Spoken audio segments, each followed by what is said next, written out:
Hello बच्चों, तो कैसे हैं आप लोग। हाँ, बिल्कुल आपने सही देखा थंबनेल पे कि मैंने क्लास 11 का फिजिक्स पढ़ाना शुरू कर दिया है। आपको जो है वीडियोस जो हैं अभी फिलहाल छोटे छोटे पार्ट्स में मिलेंगे, राइट। तो आज का जो टॉपिक है वो है हमारा ग्रेविटेशन। ओके, तो ग्रेविटेशन होता क्या है। सबसे पहले बात करें तो आप लोगों ने पिछले जब क्लास 11 का फिजिक्स स्टार्ट किया होगा तो वहां पे आप लोगों ने 4 फोर्सेस के बारे में पढ़ा होगा। उसमें से एक फोर्स यही है ग्रेविटेशन। ठीक है, ग्रेविटेशन है क्या, व्हाट इज ग्रेविटेशन। तो ग्रेविटेशन जो है दो मैसिव बॉडीज के बीच में एक अट्रैक्टिव फोर्स है। मतलब जब दो मैसिव बॉडी एक दूसरे को अट्रैक्ट करते हैं और वो जिस फोर्स से अट्रैक्ट करते हैं एक दूसरे को, उसी फोर्स को हम लोग क्या कहते हैं, ग्रेविटेशन कहते हैं। यहाँ पर ग्रेविटेशन जो है वो हमारा बहुत ही वाइटल रोल प्ले करता है इस यूनिवर्स के लिए, प्लैनेट्स के बीच में उनके ऑर्बिटल स्टेबिलिटी के लिए, राइट। और साथ ही साथ मैं एक बात और क्लियर कर दूं कि ये जो ग्रेविटेशन है ये एलिमेंट्री पार्टिकल्स के लिए नेग्लिजिबली होता है, मतलब नेग्लिजिबल होता है, उसमें ज़्यादा अच्छे से काम नहीं करता। लेकिन अगर आप दो मैसिव बॉडीज को ले लो तो ये प्राइमरली काम करता है, बहुत अच्छे से इंपॉर्टेंट देता है उनको अट्रैक्ट करने में। तो ग्रेविटेशन सिंपल से याद रखना है कि दो मैसिव बॉडीज के बीच में जो फोर्स लगता है उसी को हम लोग क्या कहते हैं, ग्रेविटेशन।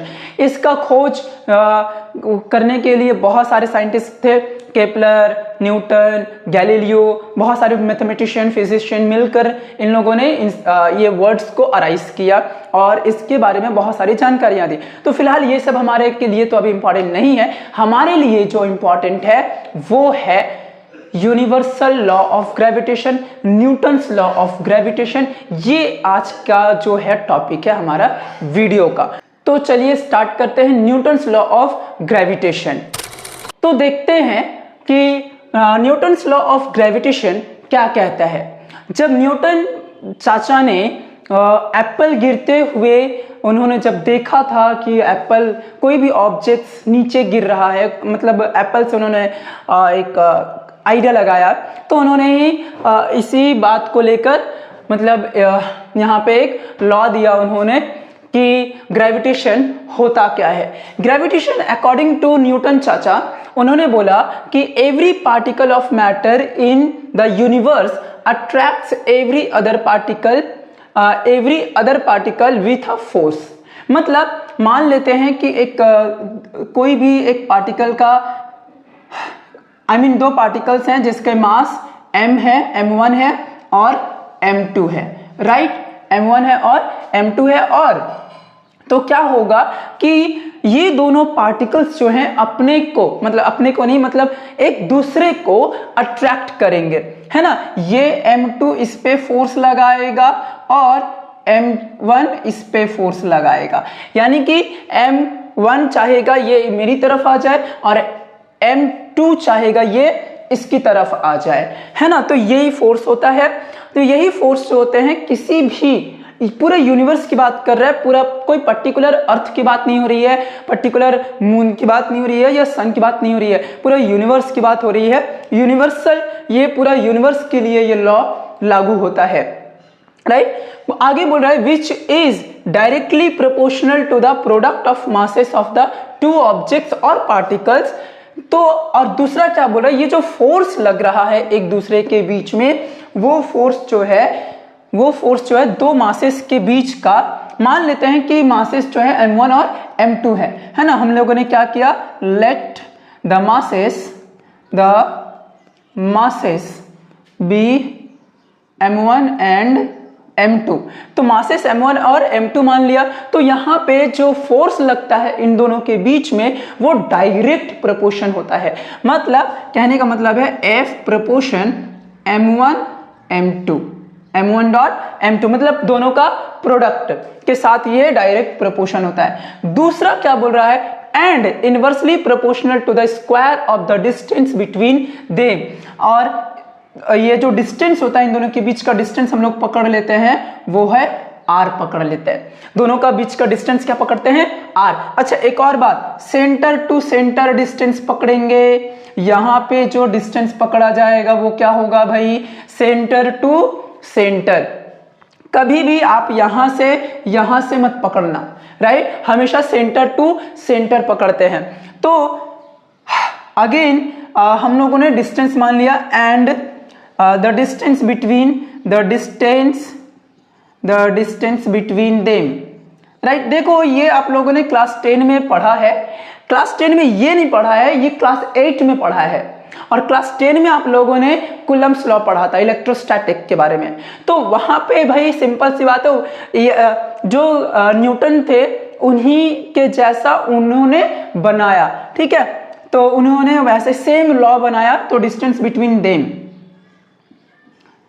बी आर, हम लोग क्या पकड़ लेते हैं? आर ही पकड़ लेते हैं। तो ये हो जाएगा F inversely proportional to R square. क्या हो जाएगा? Inversely proportional to R square. Simple से भाषा में बोला गया यहाँ पे square of the distance between them, right? और एक बात ध्यान रखना कि ये जो फोर्स लगता है दोनों बॉडीज के बीच में, वो एक लाइन में होता है। मतलब ऐसा नहीं कि मैं जैसे यहाँ पे दिखा रहा हूं, ये ऐसा बिल्कुल भी नहीं है। ये एक ही लाइन होगा, ठीक है? ये लाइन एक ही होगा और इसी लाइन में F2 भी लगेगा और F1 भी लगेगा। F2 और F1 दोनों ही लगेंगे यहाँ पे, ठीक है? इसी लाइन पे बनेगा, है ना? लगेगा। लाइन जॉइनिंग होते हैं, मतलब दोनों का लाइन जॉइन रहता है। अब देखो ऑन कंबाइनिंग अगर हम लोग कंबाइन कर दे तो क्या मिलेगा? F proportion M1 M2 by R square, F proportion M1 M2 by R square. अब इसको मैं प्रोपोर्शन हटा दूं तो F इज इक्वल टू, यहां पे एक कांस्टेंट आएगा। अच्छा यहाँ पे M1 इंटू M2 जब होगा तो यहाँ पे R जो होगा वो कांस्टेंट रहेगा, ध्यान रहे, है ना? ये सब MCQ टाइप में पूछता है। और यहाँ पे जब रहेगा तो यहाँ पे M1 एंड M2 दोनों कांस्टेंट रहेंगे, ठीक है?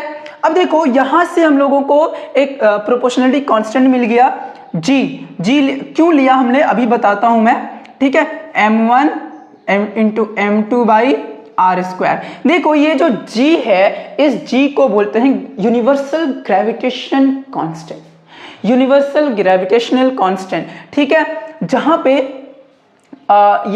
यही हमारा actual relation between gravitational force और masses and distance between them. तो ये यहां से देखो, ये जो G है, इस G को कहते हैं universal gravitational constant, universal gravitational constant,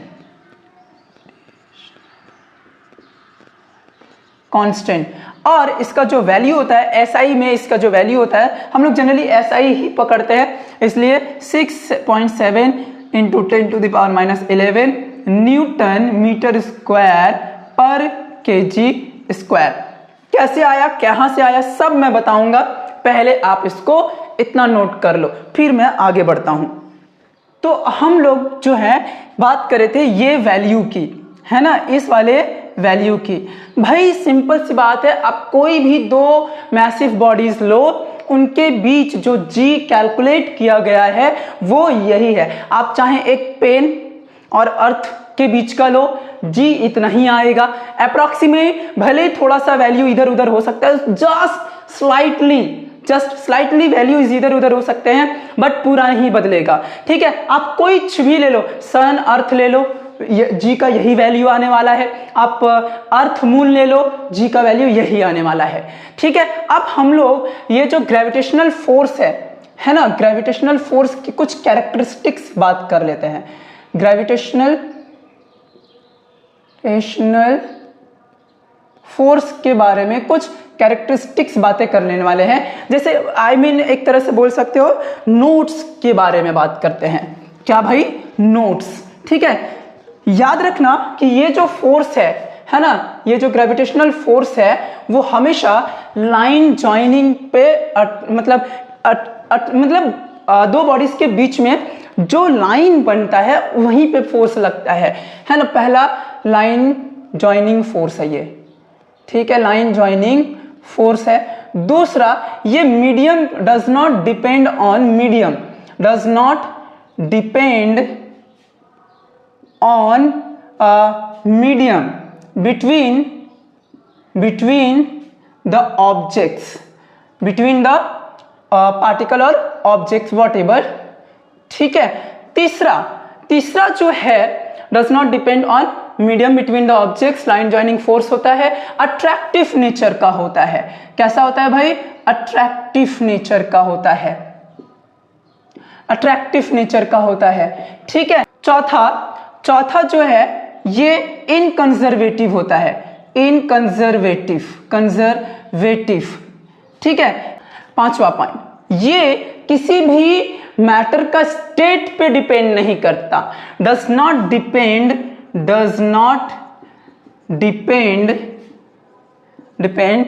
depends on state of matter, state of matter. कहने का मतलब क्या है? कहने का मतलब सिंपल सा है कि चाहे लिक्विड हो, चाहे गैस हो, चाहे सॉलिड हो, ये किसी पे भी मतलब ऐसा नहीं है कि इसके लिए पर्टिकुलर ऐसा काम करेगा, उसके लिए वैसा काम करेगा, तीसरे के लिए वैसा काम करेगा, बिल्कुल नहीं, सबके लिए ही इक्वल होता है, किसी के ऊपर में ऐसा डिपेंडेंसी नहीं होता, ठीक है। चलो, तो अब हम लोग ग्रेविटेशनल कांस्टेंट के बारे में बात करने वाले हैं। चलिए, तो यहां पे हो गया हमारा। अब अगर हम लोग ग्रेविटेशनल कांस्टेंट के बारे में बात कर लेते हैं थोड़ा सा, क्योंकि इसको तो अकेले छोड़ नहीं सकते ना, है कि नहीं? जी है ना भाई, जी। देखो जी क्या होता है, अगर हम लोगों का जो रिलेशन था वो F equal to G equal to हो जाएगा FR² बाई M1 M2, है ना। देखो कैसे आया, F इज इक्वल टू, देखो भाई क्लास 11 में हो, ये सब शॉर्ट तरीके से आपको मालूम होने चाहिए। अगर मैं इसके डायमेंशन की बात करूं, ठीक है, तो डायमेंशन कितना हो जाएगा?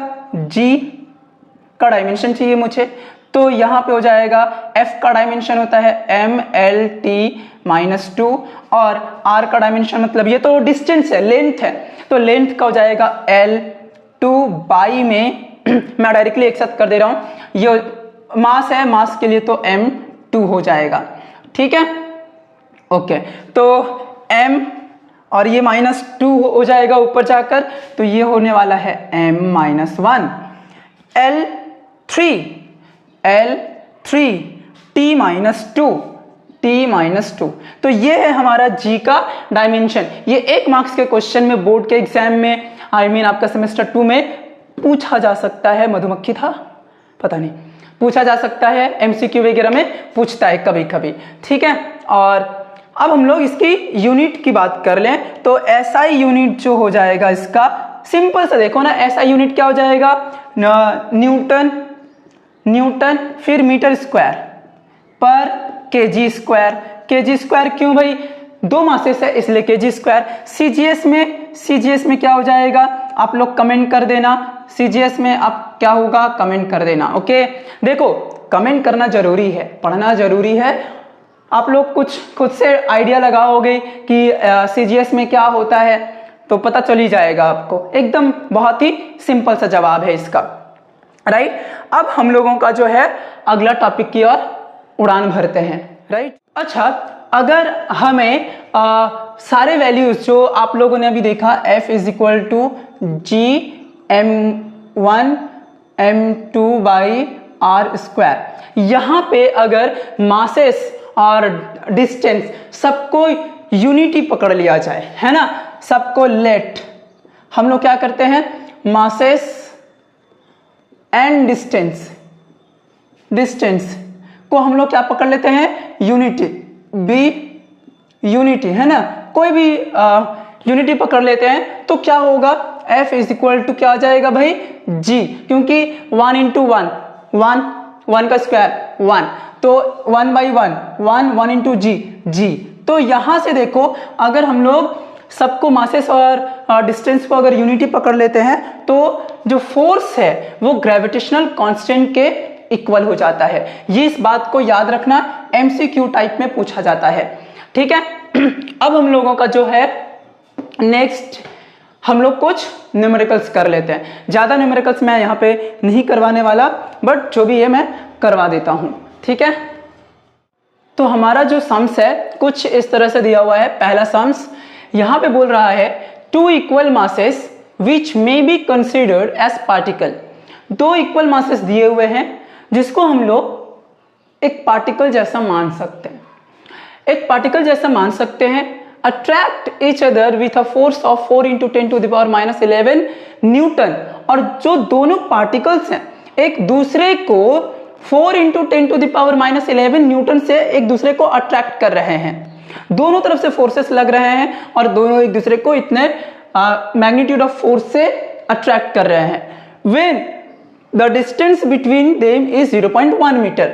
और जो फोर्स लग रहा है वो फोर्स दोनों पार्टिकल को 0.1 मीटर पे बिठाया गया है तब लग रहा है। मतलब दोनों ये जो इक्वल मासेस हैं, ठीक है, तो इन लोगों का जो बीच का डिस्टेंस है वो है 0.1 मीटर। अब इन लोगों के बीच में कितने का फोर्स लग रहा है? इतने का, ठीक है। बात को ध्यान से समझना भाई, बात को ध्यान से समझना। What is the distance between the two masses when attraction is 8 × 10⁻11 Newton? अब क्या किया गया, अब जो फोर्स पहले इतना था और डिस्टेंस इतना था, मतलब जब डिस्टेंस इतना था तो फोर्स इतना लग रहा था, जब डिस्टेंस इतना था तो फोर्स इतना लग रहा था। अब हमसे पूछा जा रहा है कि अगर फोर्स इतना हो जाए तब डिस्टेंस कितना होगा। अगर फोर्स 8 × 10⁻11 कर दिया जाए तब डिस्टेंस कितना होना चाहिए। तो हम लोग एक ही केस को दो सिचुएशन अराइज कर दिया गया है। तो सबसे पहले अगर हम लोग बात कर ले गिवन, तो गिवन क्या है? F कितना दिया हुआ है? 4 × 10⁻11। होता क्या है भाई? G m1 m2 दोनों तो सेम है, तो mm/r² = 4 × 10⁻11। ठीक है। अब देखो यहां से G कितना होता है? 6.67 × 10⁻11 m²/r कितना हो जाएगा? 0.1 का स्क्वायर इक्वल टू 4 × 10⁻11। अच्छा एक काम करते हैं, m², ठीक है, तो ये क्या हो जाएगा? ये कट गया, तो यहां पे बचा m² = 4 × 0.1 का होल स्क्वायर बाई 6.67। तो m² कितना आ जाएगा भाई? 4 × 0.1 का स्क्वायर करेंगे तो ये कितना हो जाएगा? देख लो 1000, तो 0.01 बाई 6.67। देखो ये तो कट गए, अल्टीमेटली बचा क्या? 4/667। m² का वैल्यू इतना बचा है ना, इतना kg। अब हम लोग क्या करते हैं, अब इसी केस को दोबारा हैंडल करते हैं। यहां पे अगेन f दे दिया गया है, कितना? 8 × 10⁻11। f होता क्या है? gm² हो जाएगा बाई r², 8 × 10⁻11। तो यहां से हम लोगों को r² निकालना है, ये हो जाएगा 8 अब नीचे आ जाएगा, तो gm², ठीक है। g फिर से एक काम करते हैं हम लोग, यहाँ पे g का वैल्यू ना बैठाकर डायरेक्टली यहाँ से ले लेते हैं, वो ज़्यादा बेटर होता। ठीक है, अब बिठा दिया तो बिठा दिया, 6.67 × 10⁻11 इंटू 4/667 और है ना इतना, m² का वैल्यू इतना है r, और 8 × 10⁻11 इंटू ये फिर से कट गया भाई। देखो अल्टीमेटली ये 2 बार में कट गया, इसको मैं हटा देता हूं, ठीक है, पॉइंट हट गया, तो ये भी कट गए और नीचे 1/200 बचा। तो 1/200 इसका अंडर रूट निकाल लो तो 0.071 मीटर आएगा। r का वैल्यू इतना आ रहा है, मतलब अब डिस्टेंस थोड़ा क्या हो गया, और भी कम हो गया, मतलब और कम हो गया, तब जाकर ये फोर्स लग रहा है। ओके, तो होप सब अच्छे से समझ में आए हो। चलिए, तो ये इस वीडियो का मतलब जो वीडियो था हमारा, मेन मोटिव था हमारा पढ़ाना यूनिवर्सल लॉ ऑफ न्यूटन से यूनिवर्सल लॉ और उसके मतलब ग्रेविटेशन का कॉन्सेप्ट क्लियर करना था। अगले वीडियो में हम लोग vector form of gravitational law पढ़ेंगे और साथ ही साथ ढेर सारा न्यूमेरिकल्स करेंगे। यहाँ पे इस टॉपिक के रिगार्डिंग ज़्यादा सम्स नहीं है तो मैं नहीं करवा रहा हूँ, है सम्स तो बहुत भर भर के हैं बट मैं नहीं करवा रहा हूँ, ठीक है। और जो दूसरा वाला टॉपिक होगा उसमें हम लोग भर भर के न्यूमेरिकल्स करेंगे, वहाँ पे प्रॉब्लम सॉल्व करेंगे। तो ये हमारा लास्ट वीडियो है, आई मीन लास्ट सम्स है। ओके, यहाँ पे सम्स में क्या बोला जा रहा है कि 2 masses 2 kg and 3 kg are kept 12 meter apart from each other। तो 2 masses लिए गए हैं और दोनों masses को 12 मीटर के डिस्टेंस पे रखा गया है। एक है 2 kg का और एक है 3 kg का। 2 kg 3 kg दोनों के बीच में जो डिस्टेंस है वो 12 मीटर है। हमें हमसे पूछ रहा है find the force between them. हमसे उन लोगों के बीच में लगने वाला फोर्स पूछ रहा है। कितना आसान है, बहुत आसानी से निकाल लोगे। अब हमसे पूछ रहा है them and also the force if distance is reduce to 6 metre. अब क्या किया, जो पहले 2 kg और 3 kg का जो बीच का डिस्टेंस था वो 12 मीटर था। कितना था भाई, 12 मीटर, है ना। अब क्या किया गया, इसी को घटाकर 6 मीटर कर दिया गया। कितना कर दिया गया, 6 मीटर। इनके बीच का फोर्स और इनके बीच का फोर्स निकालना है और देखो कंपेयर कर देंगे, है ना। एमसीक्यू में तो वेबजी में क्या करता है ना, ऐसे ही सम्स भारी भरकम सम्स दे देगा, एमसीक्यू में पूछ देगा। ऐसे ही सम्स जनरली पूछे जाते हैं। तो हम लोग यहाँ पे इसको सॉल्व करेंगे। तो व्हेन डिस्टेंस, है ना, distance is equal to 12 metre, तब f क्या होगा भाई, 6.67 इंटू 10 टू द पावर -11। मैं डायरेक्टली कर रहा हूं बाई 6/144, ये हो जाएगा 24। तो 6.67 into 10 to the power -11 by 24। तो ये इसको डिवाइड कर देते हैं। देखो नीचे 100 आ जाएगा, है ना, फिर ये ऊपर जाएगा, तो अल्टीमेटली इसी को डिवाइड कर देते हैं, राइट। 24 से 6.6 को ही डिवाइड कर देते हैं। हाँ, तो ये क्या बचेगा, 0 पॉइंट, राइट, है ना। ये 2 बार में 48 है कि नहीं है, 48 ना, हाँ। 16 में से 8 गया 8, यहाँ बचा 5 4 1 87, ठीक है। और ये 24 6 बार में देख लूँ, 4 चौका 24 2 144 ना, थोड़ा और जाते हैं, 7 बार में देख लेते हैं। 28 2 14 2 16, हाँ ठीक है। अच्छा ये 2 और ये हो गया 7, 2.7 कितना आ गया, 68। 17 में से 8 गया, ठीक है, देख लो। तो इतना 0.27 समथिंग होगा इंटू 10 टू द पावर -11, इतना न्यूटन, ठीक है, इतना न्यूटन। आगे जाने की जरूरत नहीं है, इतना एनफ है, इतना क्या है, एनफ है, ठीक है। अब आगे देख लो, आगे क्या करते हैं। अब क्या किया गया है, इन दोनों के बीच का जो डिस्टेंस था वो 6 मीटर कर दिया गया। तो when distance is equal to 6 metre, तो अब f निकाल लेते हैं। तो 6.67 into 10 to the power -11 into 6/36, ये 6 कट गया, तो 6 बाई इतना into 10 to the power -11 by 6, देखो 1.11, तो ये 1.11 into 10 to the power -11 newton. अब हम लोग क्या करेंगे, कंपेयर कर देते हैं, राइट। तो देखो ये ऑब्वियसली ये बड़ा है और ये छोटा है, तो हम लोग अगर कंपेयर करते हैं तो ये हो जाएगा 0.27 इंटू 10 टू द पावर -11 और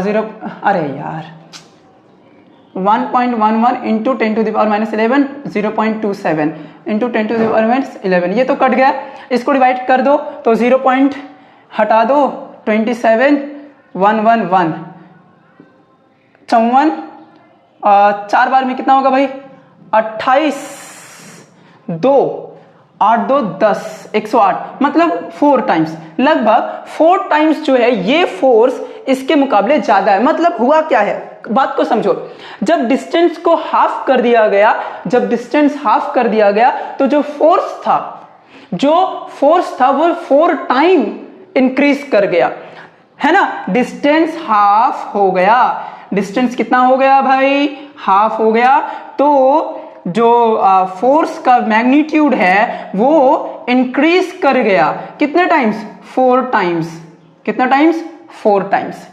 करेक्ट। देखो कितने आसानी से हम लोगों ने कर लिया, कितना इजी था ना। चलो तो मिलते हैं अगले वीडियो में। अगर आपको वीडियो अच्छा लगा हो, समझ में आया हो, कहीं पे मुझसे कुछ गलती भी हुआ हो तो प्लीज कमेंट करना, और अगर वीडियो अच्छा लगा हो तो शेयर करो, और चैनल को सब्सक्राइब करना बिल्कुल मत भूलना भाई। ओके, चलिए मिलते हैं अगले वीडियो में।